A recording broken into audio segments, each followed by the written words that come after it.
Hello everyone, আমি কেয়া।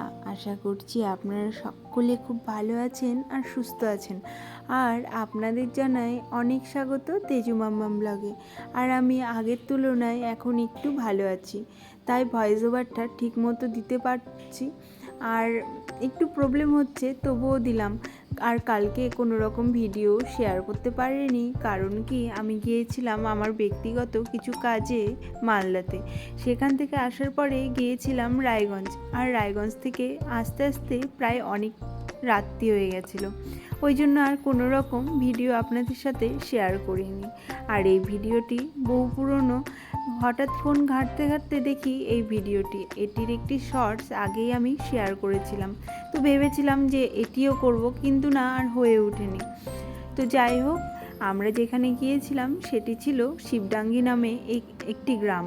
এটি রয়েছে দক্ষিণ দিনাজপুর জেলায়। আমাদের বাড়ি থেকে প্রায় 50 থেকে 60 কিলোমিটার দূরে অবস্থিত। আর এখানকার এই মন্দিরটি ভীষণই জাগ্রত। দেখুন, গল্প বলতে বলতে আমরা মন্দিরটির সামনে উপস্থিত হয়ে গেলাম। আর মন্দিরটি অনেকটাই প্রায় উঁচু, আর এখানকার পরিবেশটা এত সুন্দর, এত মধুর যে গিয়ে ওখানে আপনি যদি সকাল থেকে সন্ধ্যা অবধি বসে থাকেন, কোন দিক থেকে কোন দিকে কিভাবে টাইমটা বয়ে যাবে আপনি কিছুতেই বুঝতে পারবেন না। আর এই যে মন্দিরের উপরে সিঁড়ি দিয়ে আমরা প্রবেশ করছি, আর সামনেই দেখতে পারবেন যে নন্দী মহারাজ বসে রয়েছে। আর নন্দী মহারাজের সামনে আছে ভোলা মহেশ্বর। আর এই মন্দিরটিকে চারিদিকটা বুকের মধ্যে আকৃষ্ট করে রয়েছে বটগাছ। আর এই মন্দিরের পিছনে দিয়ে বয়ে গেছে ব্রাহ্মণী নদী। সবাই এখানকার বলে যে মন্দিরটি কবেকার কেউ বলতে পারে না। এখানে আমার এক ভদ্রলোকের সাথে, বয়স্ক ভদ্রলোকের সাথে আলাপ হয়েছিল। তাকে জিজ্ঞেস করেছিলাম যে মন্দিরটি কবেকার। তিনি বলেছিল যে আমরা ঠিক কেউ বলতে পারি না। আর এই শিবলিঙ্গটা নাকি আগে আরও বড় ছিল, এখন যত দিন যাচ্ছে তত নাকি মাটির নিচে প্রবেশ করছে। আপনারা ভিডিওটি দেখতে থাকুন। আর এখানে আমরা বহুদিন ধরে ভাবছিলাম যাব, সেই গিয়েছিলাম আমাদের বিয়ের পর 4-5 বছর আগে। তো হয়ে আর উঠছিল না এদিকে যাওয়া। তখন ভাবলাম এদিকে যখন আজ আমাদের নেমন্তন্নই পড়েছে, তাহলে আমরা ফার্স্টে মন্দিরে যাব আর ভোলা মহেশ্বরকে দর্শন করব।